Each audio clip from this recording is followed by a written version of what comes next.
할렐루야. 우리 하나님께 모든 영광을 올려드립니다.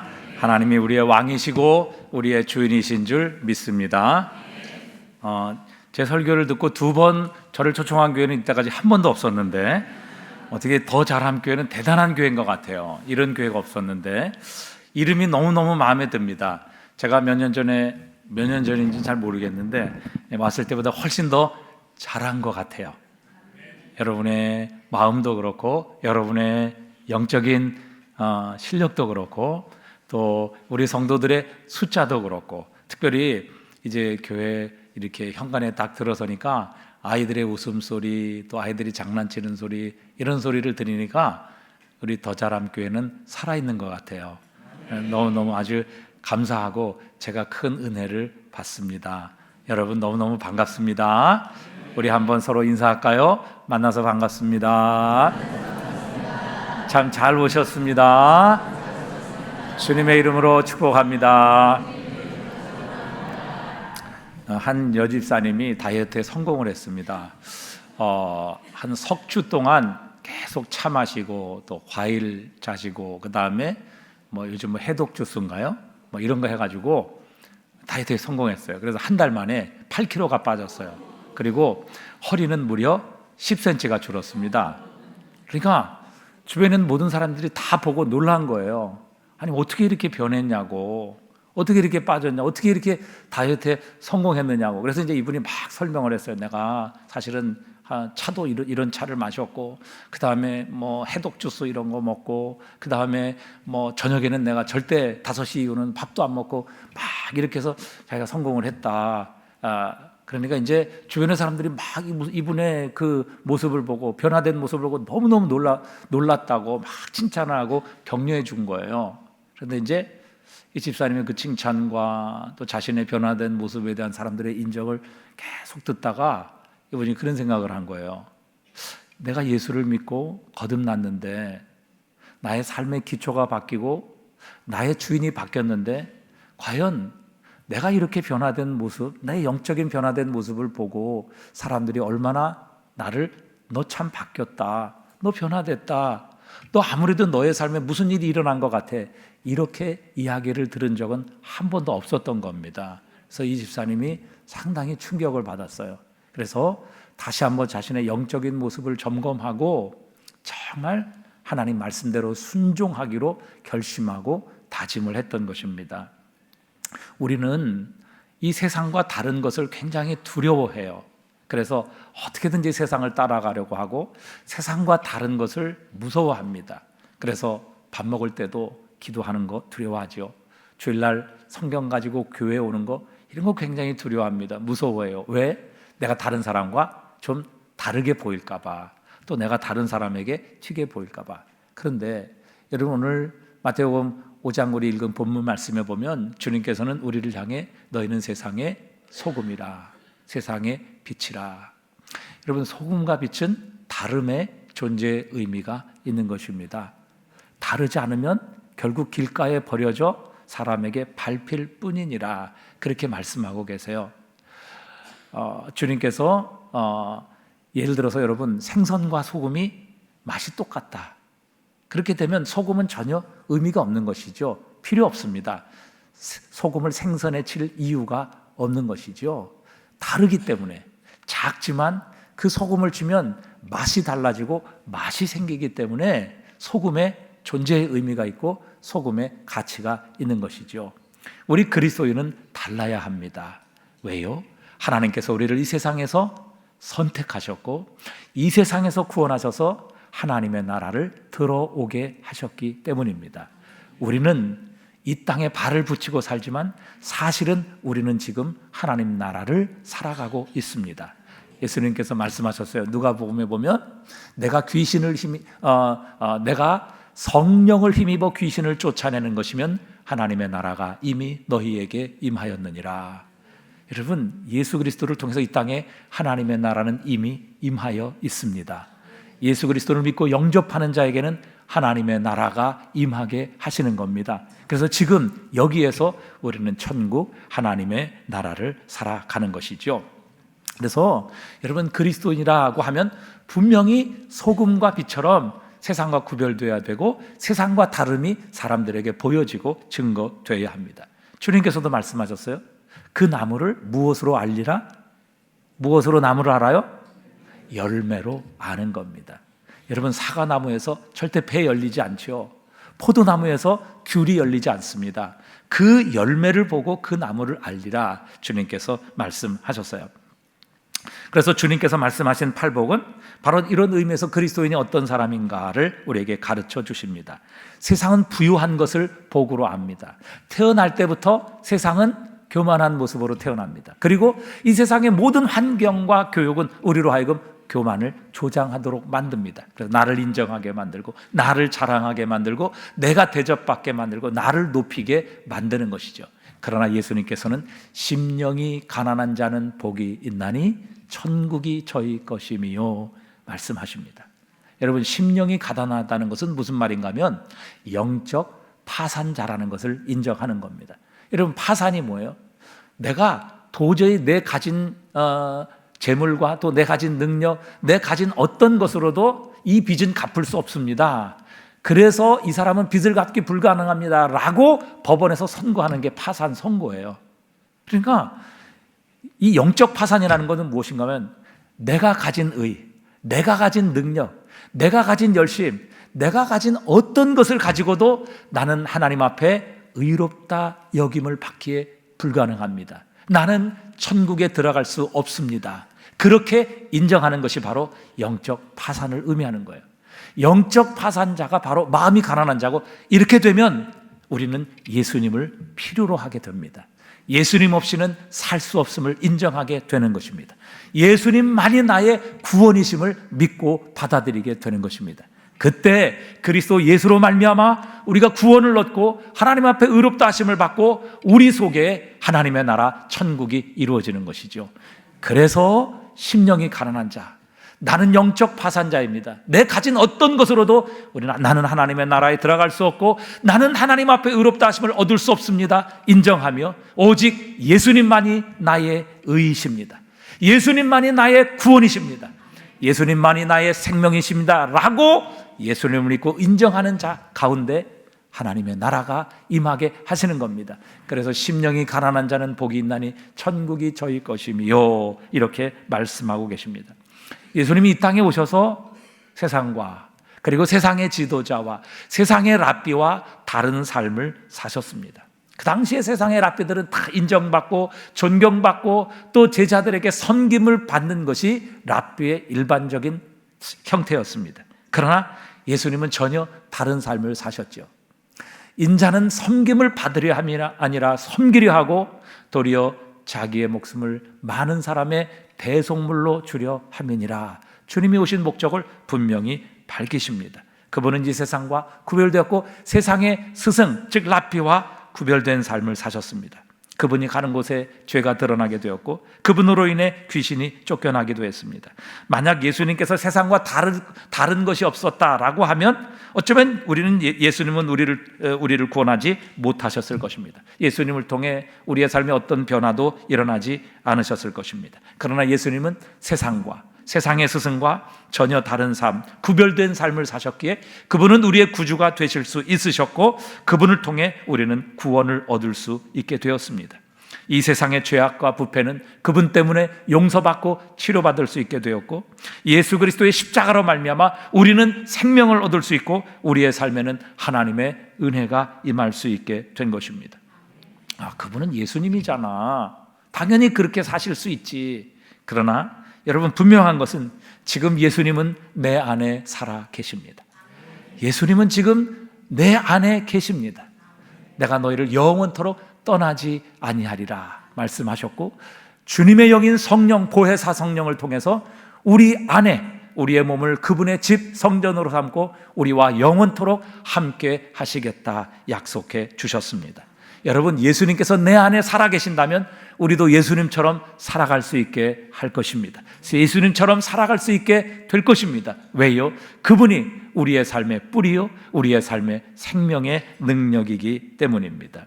그래서 여러분, 우리는 세상과 다른 삶, 세상과 구별된 삶을 살 때에 우리가 진정 우리의 소속이 세상이 아니라 하나님의 나라이고 우리의 신분이 세상이 아니라 하나님의 자녀라는 것을 증명하며 살아갈 수 있는 것입니다. 저희가 이제 벌써 거의 10년이 다 돼가는데 예배당을 건축을 했습니다. 근데 예배당을 건축을 할 때 저희가 장로님들과 회의를 하면서 그런 말씀을 나눴어요.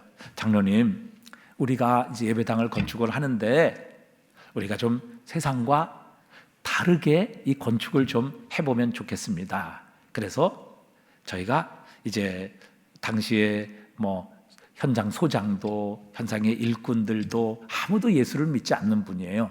그래서 저희가 이제 장로님과 잘 말씀을 나눠서 뭐라고 말씀을 나눴는가 하면, 장로님, 우리 정말 이 공사 대금 하나만은 철저하게 우리가 세상과 다르게 잘 지불했으면 좋겠습니다. 그래서 장로님들과 이제 약속을 했습니다. 그래서 공사 대금을 현금으로 잘 지불하십시다. 그래서 토요일마다 저희 이제 건축 현장 장로님, 그리고 현장 소장, 그리고 현장 감리, 요 세 분이 모여서 토요일 날 모여서 이제 공정을 확인을 합니다. 그래서 이번 주는 여기 공정까지 완료가 되었습니다. 이렇게 건축 현장 장로님이 사인을 하고 소장과 감리가 사인을 하면 이제 그것을 주일날 받아서 월요일마다 현금으로 100% 송금을 했습니다. 이렇게 거의 1년 반을 매주 월요일마다 현금으로 100% 송금을 해주었습니다. 그리고 이제 예배당이 완공되고 준공이 났어요. 그리고 준공이 나자마자 저희들이 은행에서 한 30억을 이제 대출을 해서 준공검사가 나자마자 저희들이 공사대금을 100% 현금으로 이제 완부를 했습니다. 그랬더니 이 현장 소장이 놀라는 거예요. 여러분, 공사 현장을 아시는 분들은 다 아시겠지만, 여러분 요즘 옛날에도 그렇고 요즘도 그렇고 공사하면 보통 뭐 어음도 주고 3개월 주고 그다음에 공사 끝나고 뭐 이렇게 질질 끌고 뭐 이런 것 참 많아요. 그런데 저희들은 일주일마다 현금으로 100% 드렸습니다. 그리고 마지막 공사가 딱 끝난 다음에는 30억을 부채를 내서 융자를 해서 바로 100% 현금으로 완납을 했어요. 그랬더니 이 공사 현장 소장과 또 그 공사를 한 업체에서 너무너무 놀라는 거예요. 자기들이 평생 건축을 해왔는데 이렇게 매주마다 100% 현금으로, 그리고 공사 준공검사가 나자마자 그것도 100% 현찰로 해서 공사대금을 완불한 이런 업체는 없었습니다. 그렇게 얘기를 하는 거예요. 그리고 이분들이 감동을 받아서 자기가 입당하는 날 1,000만 원을 헌금을 했어요. 너무너무 고맙다고. 그런데 저희가 이제 하나님의 이름 때문에 사실 그렇게 저희들이 힘들었지만 그렇게 완부를 했습니다. 그런데 그 과정 가운데서 어떤 일이 있었냐면, 하나님께서 이제 우리 교회 권사님의 아들 한 분이 좀 이제 사고를 쳤어요. 그래서 권사님 살던 그 집 땅이 이제 넘어가게 된 겁니다. 그래서 권사님이 이제 급해갖고 저를 찾아오셨어요. 그래서 목사님, 이제 이 집과 땅이 이제 넘어가게 됐는데 교회에서 좀 이것을 싸게라도 샀으면 좋겠습니다. 그러면 저도 손해를 안 보고 또 이 땅도 이제 경매로 넘어가지 않을 것 같습니다. 권사님 저에게 부탁을 하셨어요. 그래서 이제 저희가 장로님들께 장로님, 이제 이런 일이 있는데 우리가 이 땅을 좀 샀으면 좋겠습니다. 장로님 말씀을 드렸더니 장로님들이 뭐 몇 분 장로님들이 뭐 부동산 그다음에 뭐 여러분들 알아보더니 그 뭐 목사님 별로 쓸 데가 없는데 그거 살 필요 없을 것 같습니다. 뭐 반대를 하시더라고요. 그래서 제가 설득을 했어요. 이 권사님 어렵고 또 특별히 이거 넘어가게 되면 이 땅이 헐값에 넘어가게 되니까 장로님 이거 어쨌든 사십시다. 그래가지고 장로님들을 설득해서 그 땅을 7억 5천에 샀습니다. 7억 5천에 샀는데 이제 그 땅이 저쪽이 이제 어디 있냐면 해운대 센텀 있는 쪽에 있어요.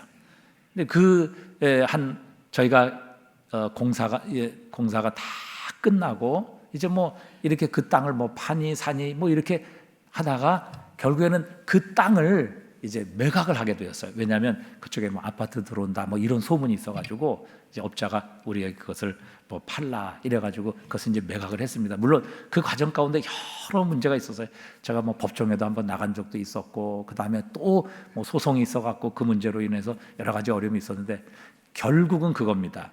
저희가 7억 5천에 그 땅을 샀는데 얼마에 주고 그 땅을 팔았냐면은 45억에 팔았습니다. 네. 그래서 부채가 얼마였죠? 30억. 그래서 매달 한 1,000만 원씩 들어가더라고요. 이자가. 그래서 부채 다 갚고요. 세금이 한 14억 정도 세금이 나왔어요. 원래 세금이 나오는 건데 또 하나님께서 희한한 방법으로 그 세금을 합법적으로 절세하게 할 수 있는 분을 또 만났어요. 그래서 14억 세금을 내야 되는데 1억 5천 세금을 냈어요. 그래서 12억 5천 정도가 남았어요.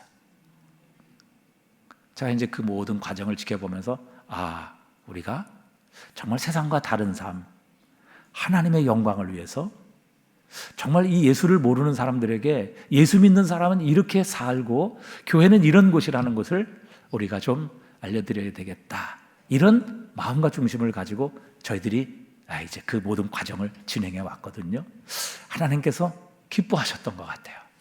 그래서 한 번에 모든 부채를 다 갚고 남을 수 있도록 하나님께서 이렇게 은혜를 주시고 역사해 주셨어요.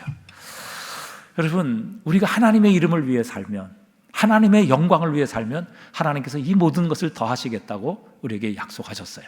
마태복음 6장 30절에도 보면 너희는 먼저 그의 나라와 그의 의를 구하라. 그리하면 이 모든 것을 너희에게 더하시리라 약속해 주셨어요. 그래서 여러분, 특별히 우리 재직들 하나님의 나라와 주님의 몸인 교회를 우리의 삶의 우선순위로 삼는다면 하나님께서 우리의 삶에 필요한 모든 것들을 더해 주실 것입니다. 그 능력과 주권을 우리 하나님께서 가지고 계세요. 그래서 우리가 먼저 하나님의 나라, 주님의 몸인 교회를 사랑하고 위하고 헌신하고 위해서 기도하면 이 모든 것은 하나님께서 더하신다라는 것을 저의 삶 속에서 체험하고 경험을 했습니다. 여러분, 우리가 예수님을 믿는다는 것은 우리의 삶의 기초를 바꾸는 것을 의미합니다. 우리의 삶의 근거가 달라지는 겁니다. 그래서 우리가 바울의 비유에도 보면 돌 감람나무에서 참 감람나무로 그 가지가 옮겨서 접붙여지는 것을 비유하고 있어요. 그렇기 때문에 여러분, 우리의 생명의 원천이 바뀌는 변화가 일어나는 겁니다. 우리의 주인이 바뀌는 역사가 일어나는 것이죠. 우리가 이것을 모르기 때문에 우리의 삶에 혁명적인 변화가 일어났는지를 모르는 것이죠. 주님께서는 이미 우리의 삶을 새롭게 하셨습니다. 우리를 거듭나게 하셨고 새로운 피조물 되게 하셨습니다. 우리 안에 하나님의 DNA, 하나님의 성품을 우리에게 심어 주셨어요. 그래서 우리는 예수님처럼 살아갈 수 있습니다. 왜요? 주님께서 이미 그런 변화를 우리 안에 일으켜 주셨기 때문입니다. 열왕기상 17장에 보면 우리가 잘 아는 사르밧 과부의 이야기가 나옵니다. 이 시대는 이스라엘의 우상 숭배와 타락으로 말미암아 하나님께서 이스라엘 전역에 3년 반 동안 비가 내리지 않는 기근의 심판을 내리는 중이었어요. 하나님께서 이런 기근의 상황에서 엘리야를 이스라엘이 아닌 이방 사르밧 여인에게 보내십니다. 그런데 그 여인은 어떤 여인이었습니까? 부자였습니까? 아닙니다. 극빈자였어요. 극빈자 중에서도 최극빈자였습니다. 열왕기상 17장 12절에 보니까 그가 이르되 당신의 하나님 여호와께서 살아계심을 두고 맹세하노니 나는 떡이 없고 다만 통에 가루 한 움큼과 병에 기름 조금뿐이라. 내가 나뭇가지 둘을 주어다가 나와 내 아들을 위하여 음식을 만들어 먹고 후에는 죽으리라. 정말 가난해도 너무 가난한 과부의 집이었습니다. 정말 자신의 마지막 남은 양식을 먹고 이제는 죽겠다, 즉 양식이 이것이 전부고 떨어지면 굶는다라고 하는 그런 여인이었습니다. 기가 막힐 노릇이죠. 그런데 하나님께서 어떻게 이런 여인의 집에 엘리야를 보내셔서 그를 먹여 살리실 것인가 하는 것입니다. 이 기근 가운데서 자, 그런데 문제는 이제부터입니다. 이 여인에게 엘리야가 엄청난 요청을 합니다. 열왕기상 17장 13절에 보니까 엘리야가 이르되 두려워 말고 가서 네 말대로 하려니와 먼저 그것으로 나를 위하여 작은 떡 한 개를 만들어 내게로 가져오고 그 후에 너와 네 아들을 위하여 만들라. 이스라엘의 하나님 여호와의 말씀이 나 여호와가 비를 지면에 내리는 날까지 통에 가루가 떨어지지 아니하고 병에 기름이 없어지지 아니하리라 하셨느니라. 마지막 남은 양식을 가져오라는 겁니다. 자신이 먼저 먹게 해달라는 것이죠. 여러분, 우리 속담에 벼룩에 뭘 빼먹어요? 간을 빼먹어요. 지금 하나님의 선지자라고 하는 엘리야가 지금 이 사르밧 과부의 집에서 이런 일을 하고 있는 것이죠. 정말 너무도 기막힌 요청입니다. 아니, 어쩌면 하나님의 선지자가 이렇게 염치가 없을까? 아니, 양심이 없어도 유분수지. 아니, 마지막 양식이 될지 모르는 그 당시에 가장 가난하고 비천한 이 과부의 집에 들어가서 마지막 먹고 죽겠다는 그 양식을 자기에게 먼저 달라, 자기가 먼저 먹을 수 있게 해달라, 그것을 자신의 입에 먼저 넣겠다, 이렇게 지금 요청하고 있는 것입니다. 다시 한번 생각해 보십시오. 여러분, 선지자가 꼭 이런 식으로 해야만 했을까요? 선지자는 당신이 하나님께 먼저 바치면 하나님께서 복을 주실 것입니다, 이렇게 말하고 싶었을까요? 아닙니다. 그 어떤 것도 아니죠. 이것은 하나님께서 친히 이 여인에게 던지는 가장 근본적인 인생의 도전입니다. 엘리야의 요청은 이 여인의 인생을 떠받치고 있는 그 삶의 기초, 인생의 기초를 흔들어버리는 요청입니다. 생각해 보십시오. 이 여인의 손에 있는 적은 양식, 그것은 단순한 양식이 아닙니다. 이 여인의 손에 있는 이 적은 양식은 이 여인의 인생을 떠받치고 있는 마지막 버팀목이었습니다. 이 양식은 이 여인에게 전부였습니다. 이것이 떨어지면 굶어 죽는다는 것이죠. 아주 조금이었지만 어찌 보면 이 작은 양식은 이 여인의 전 존재를 떠받치고 있는 기초와 같은 것이었습니다. 비록 이 적은 양식이 이 여인의 인생에 근본적인 대책이 되지 않는 것이지만, 그러나 그녀의 인생을 조금이라도 연장시켜주고 지탱해주기 때문에 결코 이 여인의 손에서는 놓을 수 없었던 그의 인생의 기초였습니다. 여러분, 어찌 보면 이 여인의 모습이 우리 모두의 인생의 모습이라 이렇게 주님은 표현하고 계시는 것 같습니다. 인생은 다 똑같이요, 내 인생을 떠받칠 지지대가 되지 않는다는 것을 우리는 분명히 머리로 압니다. 여러분, 우리가 가지고 있는 재물, 우리가 유지하려고 하는 건강, 우리가 가지고 있는 지위, 이것이 우리의 인생을 영원히 떠받칠 수 있을까요? 마치 이 여인이 나 한 끼 먹으면 이 끝입니다, 이거 먹고 죽을 것입니다, 이렇게 말하는 것처럼, 여러분, 우리의 인생을 지금 떠받치고 있다고 생각하는 이 모든 것들은 얼마 가지 못합니다. 건강도 그렇고요, 지위도 그렇고요, 물질도 그렇고요, 얼마 가지 못합니다. 우리의 인생을 떠받칠 지지대가 되지 못하는 것이죠. 그러나 우리는 다른 대책이 없기 때문에 그것을 목숨처럼 붙드는 것, 이것이 우리의 인생입니다. 이 여인의 인생 속에서 우리의 인생의 보편적인 모습을 봅니다. 사실 우리의 모습이죠. 엘리야는 그것을 먼저 나에게 달라, 이렇게 말하는 것입니다. 당신이 붙잡고 있는 그 인생의 기초 바꿔볼 의향이 없느냐? 다시 한번 그 인생의 기초를 새롭게 할 생각이 없느냐? 이렇게 묻는 것이죠. 그리고 그 대신 새로운 기초, 영원한 기초, 너의 삶을 바꿀 새로운 영원한 기초를 한번 바꿔볼 의도는 없느냐? 이렇게 묻는 것입니다. 바로 하나님의 사람 엘리야가 섬기는 그 하나님을 당신의 인생의 기초로 삼지 않겠습니까? 이렇게 제안하는 것이죠. 쉽게 표현하면 이것입니다. 여인이여, 생각해 보십시오. 당신의 적은 양식, 그것은 어차피 먹어도 죽고 먹지 않아도 죽습니다. 그것이 당신을 근본적으로 지탱할 수 없습니다. 그렇다면 당신의 손에 있는 것, 정말 당신의 인생을 영원히 지탱할 수 없는 그것을 한번 놓아볼 생각은 없습니까? 어차피 근본 대책이 되지 못하는 것이라면 그 인생의 대책을 내려놓고 새로운 인생의 기초를 받아들일 생각은 없습니까? 이렇게 도전하는 것이죠. 재밌는 것은 이 여인의 반응입니다. 열왕기상 17장 15절에 보면 그가 가서 엘리야의 말대로 하였더니, 여러분, 이 여자가 아무 생각 없이 바쳤을 것 같습니까? 아닙니다.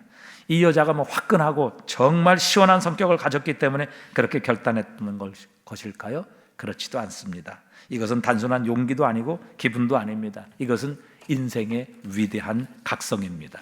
말 그대로 위대한 깨달음이 이 여인의 잠든 영혼을 깨운 것입니다. 그래, 이 적은 양식이 내 인생의 대책이 되지 못해 죽음 앞에 있는 내 인생을 근본적으로 구할 수 있는 대안이 되지 못해 나는 더 이상 이 적은 양식에 의존하는 인생으로 살지 않으리라.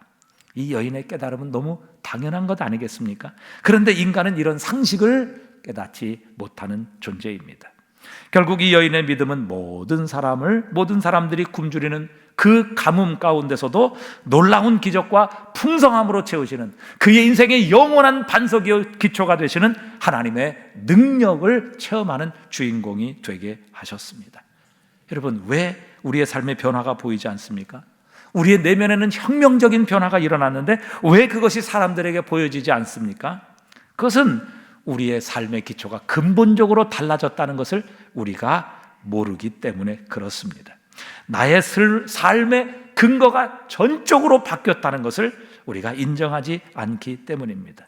그러면서 여전히 세상과 같은 가치관, 세상과 같은 목적, 세상과 같은 행실을 따라 살아가려 하기 때문에 예수님께서는 이런 삶에서 오늘도 우리를 구원하시기를 원하시는 겁니다. 여러분, 우리의 인생의 기초가, 우리의 삶의 기초가 바뀌었다는 것을 우리는 인식해야 합니다. 인정해야 합니다. 그때 우리의 삶에 놀라운 변화가 일어나게 될 것이고 하나님의 능력이 우리의 삶을 지탱하고 공급하시는 것을 체험하게 될 것입니다. 어느 목사님이 개척교회 부흥회를 인도했을 때의 일입니다. 부흥회 마지막 날 새벽에 누군가 예금 통장을 헌금으로 바쳤습니다. 지금까지 그 목사님은 많은 부흥회를 인도하면서 헌금 기도를 했지만 통장에 올라온 경우는 처음이었습니다. 도장과 통장을 보니 그것은 다름 아닌 그 개척교회 담임 목사님의 통장이었습니다. 통장에는 1,000만 원이 넘는 돈이 들어 있었습니다. 차량 할부금과 건물 월세도 제대로 내지 못해서 월세 내는 것이 기도 제목이라고 했던 그 개척교회의 목사님 통장이었습니다. 예배를 마치고 난 뒤 그 목사가 성도들 앞에 고백하기 시작했습니다. 성도 여러분, 제가 하나님 앞에 회개합니다. 사실은 그동안 너무 어려운 일을 많이 겪어서 돈이 있어야겠다는 생각이 들었습니다. 그래서 제 아내도 모르게 악착같이 돈을 모아 1,000만 원을 만들었습니다. 혹시 가족에게 큰 일이라도 생기게 되면 이 돈으로 수습을 해야 한다고 생각했기 때문에 우리 교회가 어려운 형편인 줄도 알면서 이 돈을 내놓지 못했습니다. 이번 부흥회를 통해 내가 하나님보다 돈을 더 의지하는 마음이 있음을 깨달았습니다. 그것을 회개하고 이 물질을 우리 교회 빚 갚는 데 내어 놓겠습니다. 이제 돈 1,000만 원 믿으며 살지 않고 하나님을 믿으며 살겠습니다. 그 목사는 펑펑 울었습니다. 사모도 교인도 이 목사님의 회개의 음성을 듣고 모두 울었습니다. 부흥회가 끝나고 이 교회가 달라졌습니다. 목사님의 헌신과 믿음을 본 온 교인들이 믿음이 생겼습니다. 모두가 우리 교회를 위해서 헌신하자 이렇게 발벗고 나섰습니다. 그러자 교회의 어려웠던 재정이 단번에 해결되는 역사가 일어나게 하셨습니다. 여러분, 우리가 믿음으로 살지 못하고 우리의 짧은 지식과 우리의 욕심을 따라 행하기 때문에 위대한 하나님의 능력, 우리의 삶 전체를 바꾸시는 위대한 하나님의 기적을 우리의 삶 속에서 체험하지 못하고 있는 것은 아닌지 우리의 모습을 다시 한번 돌아보게 됩니다. 여러분, 우리가 믿음으로 행하지 않은 우리의 삶이 있다면 우리는 하나님 앞에서 회개해야 합니다. 1인지하 만인지상이라는 격언이 있죠. 모든 사람 위에 있지만 한 사람 밑에 있다. 바로 영의정 이런 사람을 가리키는 것입니다. 마찬가지죠. 우리가 꼭 필요한 한 가지 염려가 모든 잡다한 염려에 대한 염려를 없앨 수 있습니다. 그 한 가지 염려가 무엇입니까? 내가 지금 주님 안에 있는가? 주님이 나의 주인이신가? 내가 주님의 손 안에 있는가? 주님께서 내 안에 지금 계시는가? 하는 염려입니다. 나는 주님과 동행하고 있는가? 우리가 이 염려를 하면 사실 다른 모든 염려는 우리에게 사라지고 없어지게 되는 것입니다. 우리의 삶의 기초가 바로 우리 주님이 되어 주시기 때문입니다. 제가 이제 마지막으로 한 가지 더 말씀을 드리고 말씀을 마치려고 합니다. 제가 이제 오늘 우리 재직 헌신 예배니까 제가 지난주에 이제 우리 피택자 교육이 있었습니다. 저희 이제 피택 장로님, 피택 안수 집사님, 피택 권사님 해가지고 한 17분 정도 되시는데 그분들에게 이제 이야기를 나누면서 제가 이 말씀을 드렸어요. 제가 목사이기 때문에 이런 말씀을 드리는 것이 아닙니다. 여러분이 목회자와 좋은 관계를 가지십시오. 그래야 여러분의 신앙의 삶이 행복하게 될 것입니다. 그렇게 말씀을 드렸어요. 저희 부친도 장로님이셨습니다. 돌아가셨지만, 근데 저희 부친도 목사님과의 관계가 참 좋았어요. 목사님을 뭘 잘 대접하고 이런 것보다도 어쨌든 목사님을 지지해 주었고 또 목사님을 보호해 주었습니다. 그리고 목사님에서 늘 긍정적인 마음, 선한 마음을 가졌어요. 그래서 저희 부친께서는 행복하게 신앙생활을 하셨던 것 같아요. 왜? 그 목사님과 좋은 관계를 유지했기 때문에 그렇습니다. 우리 목회자와 좋은 관계를 가져야 합니다. 제가 우리 김성진 목사님 잘 압니다. 그러니까 여러분은 매일 이렇게 접하기 때문에 잘 모르시잖아, 그렇죠? 저는 이제 교회도 다니고 또 목회자들도 만나고 사람들도 많이 만나잖아요. 근데 우리 김성진 목사님 같으신 분이 별로 없어요. 여러분은 잘 몰라요. 왜? 매일 같이 있기 때문에. 근데 저는 알잖아요. 왜? 여러 사람 만나고 여러 목회자도 알기 때문에. 우리 김 목사님은 정말 우리 더 자람 교회를 사랑하는 분입니다. 그리고 정말 마음과 중심이 하나님 앞에 순수한 분이에요. 깨끗한 분입니다. 그래서 여러분, 목회자와 좋은 관계를 가져야 돼요. 목회자를 이렇게 혹시 이제 대적하거나 또 목회자들 불만을 갖거나 목회자와 이렇게 불편한 관계를 가지면요, 제일 손해는 먼저 자기 자신이에요. 그렇잖아요. 이런 하나님께서 목회자를 통해서 은혜 주시고 우리에게 하실 말씀을 하시고 예배드리고 그러는데, 여러분 목회자와 불편한 관계 있고 목회자를 미워하고 싫어하는데 여러분 그분을 통해서 은혜 받을 수 있겠습니까? 우리 은혜 못 받으면 어떻게 돼요? 날마다 생명의 양식을 받아 먹고 해야 되는데 결국에는 그 관계가 끊어지게 되면 그런 영적인 공급조차도 끊어지게 되는 것입니다. 저희 교회에서 이제 저에 대해서 불만을 가지신 분이 계셨어요. 그래서 저에 대해서 아주 안 좋은 이야기도 이제 이렇게 쭉 하고 다니시고. 근데 그분이 어떻게 됐냐면 꼭 부정적인 마음을 가진 사람은 그래요. 그것을 자기의 마음에만 가지고 있지 않아요. 뭐요? 꼭 다른 사람에게 이야기합니다. 우리 목사 이렇대. 우리 목사 이런 점이 이건 마음에 안 들어. 이건 목사도 아니야. 이제 막 부정적인 얘기를 이렇게 퍼뜨리죠. 그러면 여러분, 이 부정적인 얘기는 바이러스와 같아요. 그 안에 있는 사람 다 감염되는 겁니다. 그래서요, 리더 한 사람이 그런 불만을 품고 부정적인 얘기를 했는데 결국 어떻게 됐냐면 그 셀, 우리는 여기 구역인가요? 이게 뭐예요? 네? 목장. 그 목장이 싹 나갔어요. 싹. 다 데리고 나갔어요. 그래서 제가 속으로 그랬어요. 정말 부정적인 생각하고 그렇게 불만이 있으면 자기만 나가면 되지. 그걸 꼭 다른 사람한테 얘기해가지고 그 다른 사람들의 영혼까지도 그렇게 오염시켜서 결국 다 나갔어요. 그 한 셀이, 한 목장이 다 나가버려요. 이런 일도 있게 된다는 사실입니다. 그래서 여러분, 우리 모든 우리 피택자들에게 제가 이제 그런 말씀을 드렸어요. 우리 피택자들은 제가 하겠습니다를 우리의 표어로 삼으십시다. 교회에 대해서 불만 갖고 또 교회에 대해서 교회가 나에게 뭘 해줄 것인가 이런 거 우리가 먼저 요구하지 말고 제가 하겠습니다. 우리 예수님의 마음을 갖고 우리 한번 헌신해 보십시다. 제가 그런 제안을 했어요. 그리고 우리 모두 성도들을 향해 예수님 대하듯이 예수님이라고 생각하고 그렇게 섬겨 보십시다. 그래서 먼저 우리가 인사하고 먼저 섬기고 먼저 힘든 일하고 또 먼저 우리가 남들의 어려운 일, 힘든 일 있으면 우리가 그 자리에 가서 먼저 섬깁시다. 먼저 사랑하십시다. 제가 하겠습니다. 이렇게 우리가 표현을 정했어요. 그랬더니 지난주에는 젊은 우리 집사님들 다 주방에 나와서 봉사를 하고, 또 이제 뭐 우리 비택자들이 또 나와서, 저희는 이제 교회 관리하시는 분이 안 계세요. 그래서 다 청소도 저희들이 하고요. 모든 걸 다 우리들이 해요. 그래서 이제 이 뭐죠? 교회 이제 비밀번호가 있어요. 비밀번호, 뭐 교회 들어오시면 이렇게 비밀번호 우리 0004거든요. 뭐 기도하러 오실 분이 계시면, 해운대 기도하러 오실 분이 계시면, 저희 교회 오시면 문이 잠겨 있으면 이제 비밀번호기 때문에 아무한테도 알려주시면 안 됩니다. 알려주시면 안 되고, 0004 그다음에 별인가요? 별인가 샵인가 뭐 딱 누르면 이제 쫙 열립니다. 그래서 저희 교회는 우리 교인들이 다, 화장실 청소도 우리 교인들이 다 해요. 그리고 뭐 토요일 날 오면은 온 교회 청소를 성도들이 다 합니다. 다 자발적으로 스스로 해요. 근데 그분들이 주일날 나와서 다 이렇게 청소를 하는 모습을 보고, 참 감사하다. 우리가 저렇게 예수님처럼 서로를 대할 수 있는 교회가 된다면 바로 여기에서 우리는 천국을 경험할 수 있으리라, 이렇게 말씀을 드렸습니다.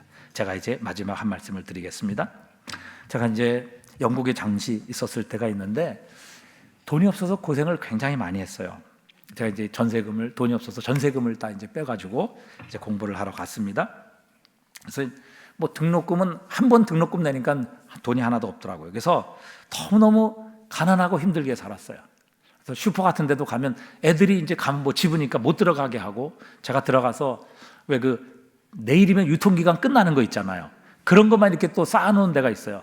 거기에 가서 그거 이제 집어 와가지고 또 이제 집에 가서 또 먹고 요리를 하고, 또 이제 농수산물 시장 이런 데 가면 이렇게 농수산물 시장은 대량으로 팔기 때문에 한 개, 두 개, 뭐 바나나 한 개, 두 개 이렇게 썩고 그러면은 그거 다 버리거든요. 못 팔잖아요. 그래서 이제 그거 몰래 들어가서 이제 쓰레기통에서 가지고 와서 이제 먹고, 이렇게 참 너무 가난하게 살았던 것 같아요.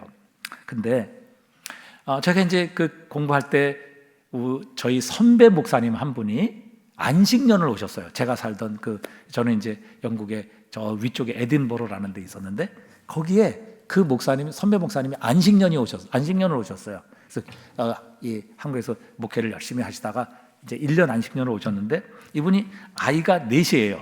근데 영국에 안식년을 와가지고 아이가 하나 더 생긴 거예요. 그래갖고 아이가 5이 돼서 이제 한국으로 다시 돌아가야 된 거예요. 1년을 거기서 안식년을 하고 한 6개월 정도 하다가 돌아가셨어요. 근데 제가 이제 그분을 이제 선배니까 그분을 이제 초청해서 그분에게 뭐 대접할 건 없잖아요. 그래서 이제 그 목사님 사모님 애들 다 초청해가지고 저희가 이제 뭐를 대접을 했는가 하면은 집에서 수제비를 대접했어요. 수제비. 근데 이제 그분이 제 형편을 다 알고 계시잖아요. 근데 이제 이 가난한 목사가 그래도 자기 선배라고 초청을 해가지고 수제비를 대접하는 그 모습에 이 목사님이 조금 아마 감동을 받으신 것 같아요. 그래서 근데 이분이 이제 부산에서 목회를 하시는 분이셨어요.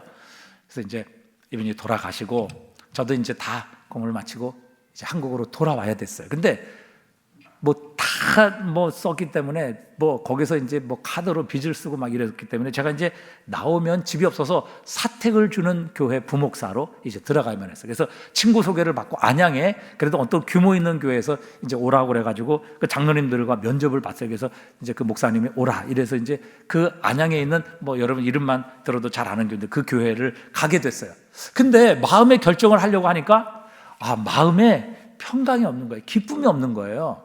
그래가지고 제가 이렇게 가면 이 교회도 손해고 저도 손해일 것 같아서 할 수 없어서 목사님께 제가 죄송한 말씀을 드렸어요. 목사님 정말 죄송합니다. 그래서 이렇게 배려를 해주셨는데 제가 마음이 이래서 가지 못할 것 같습니다. 그리고 거기에를 이제 안 가게 됐어요.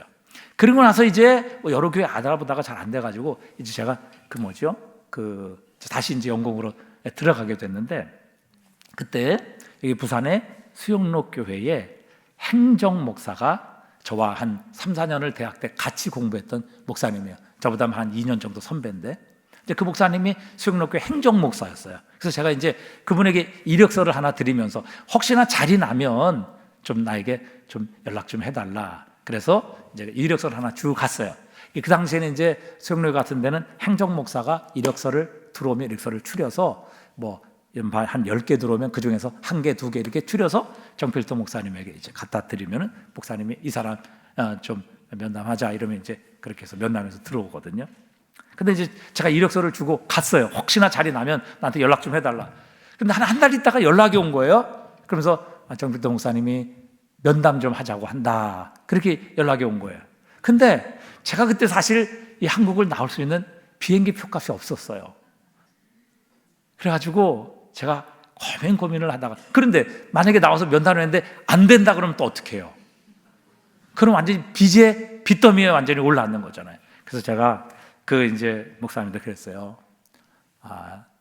목사님, 제가 사실은 너무너무 지금 돈이 없어서 나갔다가 확정이 안 되면 제가 너무 큰 어려움을 당합니다. 그래서 그 목사님이 면접하겠다고 이렇게 말씀하셨는데 제가 너무 죄송한 말씀을 드립니다. 이렇게 말씀을 드렸어요. 그런데 이제 제가 안식년 오셨던 목사님 있잖아요.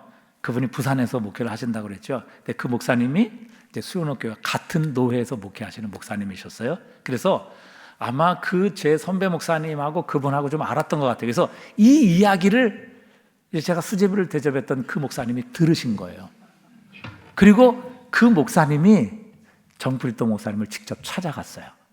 그래가지고 정 목사님, 이 사람은 믿을 만한 사람이니까 쓰십시오. 이렇게 얘기를 하신 거예요. 그리고 정 목사님 특유의 이 레토리 언어가 있잖아요. 그래, 오라 그래, 이렇게. 그래가지고 제가 1996년 12월 30일 날 김포공항에 도착해서 제 아내와 아이들은 친정으로 보내고 저는 이제 이 부산 처음, 제가 여기 인척도 있는 것도 아니고 와본 적도 없는데 이 부산에 수영로교에 와서 송구영신 예배 때 찬양 특송하고 그 다음에 목사님께 인사하고 이 부산의 삶을 처음 시작했습니다. 여러분, 다른 게 아니에요. 그 수제비 하나, 그 목사님께 수제비 하나 대접을 드렸는데 그 목사님이 그것에 감동을 받고 정필도 목사님을 찾아가서 이 사람 믿을 만한 사람이니까 쓰십시오. 이렇게 얘기를 해주신 거예요. 그래서 저는 수영로교회 역사상 담임 목사님과 면담하지 않고 처음 이제 수영로교회에서 부교육자로 사역을 했던 사람 중에 한 사람입니다. 그리고 한 1년 정도 지났어요. 근데 또 제가 수제비를 대접했던 목사님이 저한테 연락해가지고 조 목사 이력서 하나 좀 가지고 와 이러더라고요. 그래서 왜 그러시냐고 그랬더니 교회가 하나 났는데 거기 한번 좀 넣으면 좋겠다고 그러시더라고요. 그래서 제가 이제 쭉 찾아보니까 이 교회의 신문 광고난 조건이 뭐냐면은 다른 거 둘째치고 나이가 45세에서 55세예요. 근데 제가 그때 37이었습니다. 그러니까 자격이 안 되잖아요. 근데 그분이 이력서 가지고 오라 그러더라고요. 그래서 저는 그랬어요. 목사님, 제가 수영로교회 온 지 1년 8개월밖에 안 됐고 또 정 목사님으로부터 또 많은 것들을 좀 배우고 아직 저는 너무 어립니다. 근데 잠만 말고 가지고 와봐. 그래가지고 마감 전날에 이력서를 가지고 가서 그분이 장로님들을 만났어요. 그래서 그 장로님들에게 이 사람 믿을 만한 사람이니까 쓰십시오. 이렇게 얘기가 된 거예요. 그래서 제가 해운대 신익교회에 부임하게 됐어요. 그래서 지금 27년 동안 목회를 하고 있습니다. 뭐 때문에 그랬죠? 수제비 한 그릇. 참 하나님 놀랍죠. 여러분, 주님께서 그렇게 말씀하셨잖아요. 마태복음 28장에 보면 지극히 작은 자 하나에게 한 것이 곧 나에게 한 것이다. 지극히 작은 자 하나에게 나에게 한 것이다. 여러분, 우리 재직들 수백 명 되시는데 여러분, 이 재직들 한 분 한 분들이 우리 성도들을, 우리 어린 아이들을, 우리의 어머니 아버님들을 예수님처럼 한번 대해 보십시오. 그렇다면 우리 더 자란 교회는 아마 천국을 경험할 수 있게 될 것입니다. 여기에서 하나님의 나라를 맛볼 수 있게 될 것이며 여기에서 하나님의 나라를 경험하고 연습하는 정말 하나님의 나라가 이루어지는 것을 보게 될 것입니다. 그리고 여러분 보세요. 전도하지 않아도 여러분 이곳이 세상과 구별된 곳이고 이곳에서 그런 하나님의 나라를 볼 수 있고 경험할 수 있다는 소식이 들리게 되면 여러분 왜 힘들고 이 어려운 세상에서 교회로 들어오지 않겠어요? 근데 여러분 이 힘들고 어려운 세상에서 교회 와보니까 지들끼리 또 싸우네, 늘 서로 비난하고 욕하고 뭐 서로 대적하고 이러네. 여러분 교회 와서 쉼과 안식과 정말 그리스도 예수를 만나는 것이 아니라 오히려 실족하고 떠나는 이런 일들도 얼마든지 일어날 수 있어요. 여러분 우리 재직들이 한번 이런 마음과 결단을 가지고 내가 만나는 이 사람, 이 집사, 이 김 집사, 이 어린아이, 그리고 이 우리 권사님 어머님, 아버님, 이분은 예수님이다. 내가 예수님께 인사한다. 내가 예수님께 말씀드린다. 예수님께 대접한다. 예수님을 섬긴다. 여러분 이 마음을 가지고 우리 더 자람 교회가, 우리 재직들이 솔선수범하여 그거 제가 하겠습니다, 이런 마음, 이런 믿음을 가지고 여러분 이런 재직들의 헌신이 이루어진다면 우리 더 자람 교회에 놀라운 소문이 나게 될 것입니다. 안 그래도 참 좋은 소문, 우리 김성진 목사님도 그렇고 우리 더 자람 교회 그 모든 이 교회의 아름다운 이 모습, 제가 오늘 여기 차 타고 오니까 여기 길이 완전히 달라져가지고 저 밖에서 보니까 더 자람 교회 이 종탑이 아주 우뚝 서서 정말 세상의 빛처럼 빛나게 보이는 것을 다시 한번 보게 되었습니다. 하나님께서 우리 더 자람 교회를 사랑하시는 줄 믿습니다. 복을 주시기를 원하시는 줄 믿습니다. 은혜 주시기를 원하는 줄 믿습니다. 여러분 그 그릇이 되어야 은혜가 비로소 내 것이 되는 것입니다. 아무리 소나기가 와도 그릇이 뒤집혀 있으면 여러분 물 한 방울 모이지 않습니다. 하나님 앞에서 우리 모든 재직들이, 오늘 재직헌신 예배인데 하나님 제가 하겠습니다. 하나님 우리 모든 내가 대하는 우리 교회 성도들은 어린아이로부터 어르신 노인에 이르기까지 예수님처럼 말하고 예수님처럼 섬기고 예수님처럼 대하고 예수님처럼 사랑하겠습니다. 이 마음과 결단을 통해 우리 재직들의 헌신이 이루어지게 된다면 여러분 우리 더 자람 교회 놀라운 하나님의 역사가 일어나게 하실 것입니다. 놀라운 부흥의 역사가 일어나게 하실 것이고 지금과는 완전히 다른 더 자라나는 역사가 일어나게 하실 줄 믿습니다.